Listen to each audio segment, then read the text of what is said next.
അസ്സലാമു വറഹ്മത്തുള്ളാഹി വബറകാതുഹു. ബിസ്മില്ലാഹി വൽഹംദുലില്ലാഹി വസ്സലാത്തു വസ്സലാമു അലാ അഷ്റഫി റസൂലില്ലാഹി വഅലാ ആലിഹി വസ്വഹ്ബിഹി അൽ-ഫായിസീന ബിറിദല്ലാഹി അമ്മാ ബഅദ്. ബഹുമാനവും ആദരവും സ്നേഹവും നിറഞ്ഞ മുഅ്മിനത്തുകളെ, അല്ലാഹു സുബ്ഹാനഹു വതആല നമ്മെ ഖബൂൽ ചെയ്യുമാറാവട്ടെ.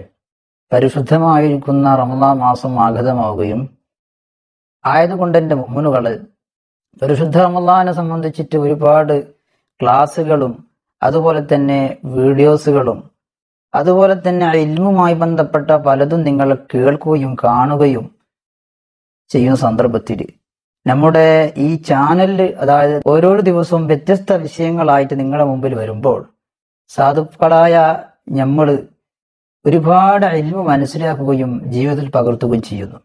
ഇൻഷാ അല്ലാഹ് ഇന്ന് നമുക്ക് ഒരു പുതിയൊരു അറിവാണ് ഞാൻ നിങ്ങളുടെ മുമ്പിൽ വെക്കുന്നത്. അതായത് പരിശുദ്ധമായ റമളാൻ മാസം, ഈ റമളാൻ മാസത്തിൽ ചെയ്യുന്ന ദുആകൾ സ്വീകാര്യമായതാണ് നമുക്കറിയാം. അള്ളാഹുവിന്റെ മാസങ്ങളുടെ കൂട്ടത്തിലെ ഏറ്റവും ബഹുമാനിക്കപ്പെടുന്ന ഒരു മാസവും കൂടിയാണ് പരിശുദ്ധമായ റമളാൻ മാസം. ഈ റമളാൻ മാസത്തിൽ ദുആ സ്വീകരിക്കപ്പെടുന്നതാണ് എന്നതിൽ പുറമെ ഇതിൽ തന്നെ നാം നോമ്പ് മുറിക്കുന്ന സന്ദർഭത്തിൽ ചെയ്യപ്പെടുന്ന ഒരു ദുആ, ഒരു ദിക്ർ, അതാണ് ഇന്നത്തെ വിഷയം എന്റേത്. എന്റെ മുഅ്മിനീങ്ങളെ, നിങ്ങൾ മനസ്സിലാക്കുക, അല്ലാഹു സുബ്ഹാനഹു വ തആല പരിശുദ്ധ ഖുർആനിൽ പറഞ്ഞില്ലേ, ഖുൽ മാ യഅബഉ ബിക്കും റബ്ബി ലൗലാ ദുആഉക്കും. എന്റെ നാഥൻ നിങ്ങളെ ഒരു കൂട്ടാക്കുമായിരുന്നില്ല, നിങ്ങളെ പരിഗണിക്കുമായിരുന്നില്ല, നിങ്ങൾക്ക് വിലവയ്ക്കു തരുന്നവനായിരുന്നില്ല, ലൗലാ ദുആഉക്കും, നിങ്ങളുടെ ദുആ എങ്ങാനും ഇല്ലെങ്കിൽ. അപ്പൊ ദുആ ആണ് ഇവിടെ മൈന വിഷയം. റമദാൻ മാസത്തില് നാം നോമ്പ് തുറക്കുന്ന സന്ദർഭത്തിൽ ചൊല്ലുന്ന ഒരു ദിക്ർ, ആ ദിക്റെങ്ങാനും അള്ളാഹു സുബ്ഹാനഹു വ തആല ആ ദുആ എങ്ങാനും അള്ളാഹു സ്വീകരിച്ചു കഴിഞ്ഞാൽ നമ്മുടെ എല്ലാ പാവങ്ങളെയും വിട്ടുപുറത്തു തരുമെന്ന് മഹാനായ നമ്മുടെ നേതാവ് അഷ്റഫുൽ ഖൽഖ് മുഹമ്മദ് റസൂലുള്ളാഹി സ്വല്ലല്ലാഹു അലൈഹി വസല്ലം തങ്ങൾ പഠിപ്പിക്കുകയാണ്.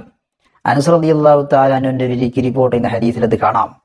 എന്റെ സഹോദരന്മാരെ, നോമ്പ് തുറക്കുന്ന ആ സന്ദർഭം ഭക്ഷണത്തിന്റെ സബ്ജക്റ്റുമായി മുമ്പിൽ നിൽക്കുമ്പോൾ ആ സമയത്തിന് വല്ലാത്തൊരു പ്രത്യേകതയാണ് മുത്തനബി സ്വല്ലല്ലാഹു അലൈഹി വസല്ലം തങ്ങൾ കൽപ്പിക്കുന്നത്. അന്ന് ആ സമയത്ത് നോമ്പ് മുറിക്കാൻ വേണ്ടിയിട്ടുള്ള ഒരുക്കത്തിൽ സ്ത്രീകൾ അടക്കളയിലും അതുപോലെ തന്നെ പുരുഷന്മാർ അവരുടെ ഷുഗലിലും ഏർപ്പെടുമ്പോൾ, എൻ്റെ മുഅ്മിനീങ്ങളെ, അതായത് നോമ്പ് മുറിക്കുന്ന വിഭവമായിട്ട് നമ്മൾ അടുക്കുന്ന സന്ദർഭത്തിൽ ആ സമയം നമ്മൾ വെറുതാവിലാക്കാൻ പാടില്ല. വല്ലാത്ത അല്ലാഹു സുബ്ഹാനഹു വ തആലക്ക് ഇഷ്ടപ്പെട്ട ഒരു സമയമാണ്. തന്റെ അടിമയും അതുപോലെ തന്നെ അള്ളാഹും ഒരു മറയുമില്ലാതെ നിൽക്കുന്ന സന്ദർഭം എന്ന് പറഞ്ഞാൽ ദുആ ചെയ്യാതെ ഉടനെ തന്നെ ഉത്തരം നൽകപ്പെടുന്ന ഒരു സമയമാണ്. ഒരു ഹദീസിൽ കാണാം, ലിസ്വായിമി ഫറഹതാനി ഫറഹത്തുൻ ഇൻദൽ ഫിത്ർ വ ഫറഹത്തുൻ ഇൻദ ലിഖാഇല്ലാഹ്. അല്ലാഹു സുബ്ഹാനഹു വ തആല ഹബീബ് വിശദീകരിക്കുകയാണ്, നോമ്പുകാരന് രണ്ട് സന്തോഷമുണ്ട്. ഒന്ന്, നോമ്പ് മുറിക്കുന്ന സന്ദർഭമാണ്. കാരണം അല്ലാഹുവിന്റെ വജ്ഹിന്റെ വേണ്ടി സുബഹി ആ ബാങ്ക് മുതൽ മഗ്രിബ് വരെ ഇതാ അന്നപാനീയങ്ങൾ വർജിച്ചുകൊണ്ട്, അതുപോലെ തന്നെ അവന്റെ ദേഹം കൽപ്പിക്കുന്നതായിരിക്കുന്ന ഇച്ഛിക്കുന്ന കാര്യങ്ങൾ ഉപേക്ഷിച്ചുകൊണ്ട് അവനതാ അള്ളാഹുവിന്റെ വഴിയിൽ പ്രവേശിച്ചിരിക്കുകയാണ്. ആ പ്രവേശിച്ച വഴി, അതായത് അല്ലാഹു സുബ്ഹാനഹു വ തആലയുടെ ആ കൽപ്പന അംഗീകരിച്ചുകൊണ്ട് ശിരസാ വഹിച്ചുകൊണ്ട് അവന്റെ നോമ്പ് മുറിക്കുകയാണ്. ആ സന്ദർഭത്തിൽ അവനക്കൊരു നോമ്പ് ആ ഒരു സന്തോഷവും അതുപോലെ തന്നെ അല്ലാഹുവിന്റെ ആ പ്രീതി കാംക്ഷിക്കുന്ന ആ ഉദ്ദേശവും കൂടി രണ്ടും കൂടുമ്പോൾ എൻ്റെ മുഅ്മിനീങ്ങൾ നമുക്ക് സന്തോഷമുണ്ടാകുന്നത്. ആ സന്ദർഭത്തിൽ ചെയ്യുന്ന ആ ദിക്ർ അല്ലാഹു സുബ്ഹാനഹു വ തആല വളരെ സ്വീകരിക്കുന്നതുമാണ് എൻ്റെ മുഅ്മിനീങ്ങളെ. ഹദീസിൽ കാണാം, ഇല്ലാ ഖറജ മിൻ ദുനൂബിഹി കയൗമി വലദത് ഉമ്മുഹു. അവന്റെ ഉമ്മ അവനെ പ്രസവിച്ച ദിവസം ഒരു ദോഷവുമില്ല. അപ്രകാരം തന്നെ ആ ദിക്റെങ്ങാനും അവന് ചൊല്ലിക്കഴിഞ്ഞാൽ അവന്റെ എല്ലാ ദോഷങ്ങളെയും വിട്ടുപുറത്തു തരുന്നതാണ്. ഇനി ഇൻഷാ അല്ലാഹ് 21 ദിവസമോ 20 ദിവസമോ മാത്രമേ ബാക്കിയുള്ള എൻ്റെ മുഅ്മിനീങ്ങളെ. അതുകൊണ്ട് ഇന്ന് തന്നെ അതിനെ പഠിച്ചെടുത്തുകൊണ്ട് ഓരോരുത്തരും ഈ ദുആ നടത്തുക. ആ മഗ്രിബിന് തൊട്ട് മുമ്പ് ആ നോമ്പ് തുറക്കുന്ന സന്ദർഭത്തിൽ ഈ ദുആ നമ്മൾ ദുആ ചെയ്യുക മുഅ്മിനീങ്ങളെ. അല്ലാഹു സുബ്ഹാനഹു വ തആല സ്വീകരിക്കുന്നതാണ്. ഉദ്ഊനി അസ്തജീബ് ലക്കും, നിങ്ങൾ എന്നോട് പ്രാർത്ഥിക്കുക, ഉത്തരം നൽകുന്നവൻ ഞാനാണ്. ആയതുകൊണ്ട് പെണ്ണുങ്ങള് അവർ കിച്ചണിലും മറ്റും ഈ സമയം കളയാതെ ഒരു 1 മണിക്കൂർ മുമ്പ് തന്നെ എല്ലാം ഒരുങ്ങിയിട്ട് ഈ ദിക്ർ ചൊല്ലാൻ വേണ്ടിയിട്ട് ഓരോരുത്തരും പ്രിപ്പയറാകുക എൻ്റെ മുഅ്മിനീങ്ങളെ. എന്താണ് ആ ദുആ, എന്താണ് ആ ദിക്ർ? അത് ഇങ്ങനെയാണ്, യാ അദീം യാ അദീം യാ അദീം അൻത ഇലാഹി. യാ അദീം യാ അദീം യാ അദീം എന്ന് 3 വട്ടം ചൊല്ലുക. അൻത ഇലാഹി ലാ ഇലാഹ ഗൈറുക യഗ്ഫിറു ദംബൽ അദീമ ഫഇന്നഹു ലാ യഗ്ഫിറു ദംബൽ അദീമ ഇല്ലൽ അദീം. കഴിഞ്ഞു. ഈ ദിക്റെങ്ങാനും ഒരാൾ ചൊല്ലിക്കഴിഞ്ഞാൽ ഇല്ലാ ഖറജ മിൻ ദുനൂബിഹി കയൗമി വലദത് ഉമ്മുഹു, അവന്റെ ഉമ്മ അവനെ പ്രസവിച്ച ദിവസം അവനിൽ ഒരു ദോഷവുമില്ല എന്ന് പറഞ്ഞതുപോലെ നമ്മളെ ദോഷങ്ങൾ മുഴുവനും അല്ലാഹു സുബ്ഹാനഹു വ തആല വിട്ടുപുറത്തു തരുന്ന ആ സന്ദർഭമാണ് ആ ദുആ എങ്ങാനും പറഞ്ഞാൽ. ഏതാണ്?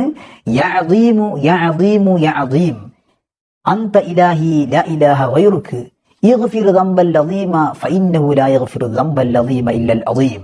യാ അദീം യാ അദീം യാ അദീം, യാ വണ്ണമായവനെ, യാ മഹത്വമുള്ളവനെ, യാ മഹത്വമുള്ളവനെ. അന്ത ഇലാഹി, നീയാണ് എന്റെ ആരാധ്യൻ, സർവരക്ഷിതാവ് നീയാണ്, എല്ലാം പോറ്റി പരിപാലിക്കുന്ന നീയാണ് അല്ലാഹുവേ, എല്ലാം സംരക്ഷിച്ച് പോറ്റി പരിപാലിക്കുന്നവൻ നീയാണ് റഹ്മാനെ. ലാ ഇലാഹ ഗൈറുക, നീ അല്ലാതെ ആരാധ്യനില്ല, നിന്നോടല്ലാതെ ചോദിക്കാൻ ഒരു ഇലാഹ് എനിക്കില്ല. ഇഗ്ഫിർ ദംബൽ അദീമ, വണ്ണമായിരിക്കുന്ന എന്റെ എല്ലാ ദോഷങ്ങളും വിട്ടുപുറത്തു തരണേ റഹ്മാനെ. ഫഇന്നഹു ലാ യഗ്ഫിറു ദംബൽ അദീമ, വണ്ണമായ ദോഷത്തിന് വിട്ടുപുറത്തു തരുന്നവൻ ഇല്ല. ഇല്ലൽ അദീമു, വണ്ണമായ നീ അല്ലാതെ. അതായത് നിന്റെ വിശേഷം, നിന്റെ പരിശ്, നിന്റെ ദാത്ത്, അതൊന്നും പറഞ്ഞിട്ട് കാര്യമല്ല എന്റെ മുഅ്മിനീങ്ങളെ. അപ്പൊ അത്രമാത്രം അല്ലാഹു സുബ്ഹാനഹു വ തആല കമാലിയത്തിന്റെ സിഫാത്തുടയ അല്ലാഹുവിനോട് ചോദിക്കുകയാണ്, അല്ലാഹുവേ എന്റെ ദോഷങ്ങളെ വിട്ടുപുറത്തു തരണേ അല്ലാഹ്. ആയതുകൊണ്ട് എന്റെ ശബ്ദം ശ്രവിക്കുന്ന, എന്റെ ഈ വീഡിയോസ് കാണുന്ന ഓരോ മുഅ്മിനും മുഅ്മിനത്തുകളും ഇന്ന് തന്നെ ഇതിനെ എഴുതിയെടുത്തിട്ട് ദുആ ചെയ്യാൻ വേണ്ടി നോക്കുക. ഇൻഷാ അല്ലാഹ് ഇതിനെ നിങ്ങൾക്ക് സ്ക്രീനിട്ട് തരുന്നതാണ്. ഇൻഷാ അല്ലാഹ് അല്ലാഹു സുബ്ഹാനഹു വ തആല റമളാനിന്റെ ഇനി വരുന്ന ദിവസങ്ങളിൽ ഈ ദിക്റങ്ങ് ചൊല്ലിയിട്ട് നമ്മളുടെ എല്ലാ ദോഷങ്ങളും വിട്ടുപുറപ്പിച്ച നിലക്ക് റമളാൻ നമ്മൾ നിന്ന് പിരിയുന്ന രൂപത്തിൽ അല്ലാഹു സുബ്ഹാനഹു വ തആല ആക്കി തരുമാറാവട്ടെ. അർഹമുർ റഹീമീനായ രാജാതിരാജനായ മാലിക്കുൽ മുലൂക്കായ അല്ലാഹു ഒരുപാട് ആളുകൾ ദുആ കൊണ്ട് വസിയത്ത് ചെയ്തിട്ടുണ്ട്. പലരും റഹ്മാനെ അവർക്കെല്ലാം അർഹമായ പ്രതിഫലം ദുനിയാവിലും ആഖിറത്തും നൽകണം റഹ്മാനെ. അല്ലാഹു ദീർഘായുസ്സും ആഫിയത്തും നൽകണം റഹ്മാനെ. വആഖിറു ദഅവാന അൽഹംദുലില്ലാഹി റബ്ബിൽ ആലമീൻ. അസ്സലാമു അലൈക്കും വറഹ്മത്തുള്ളാഹി വബറകാതുഹു.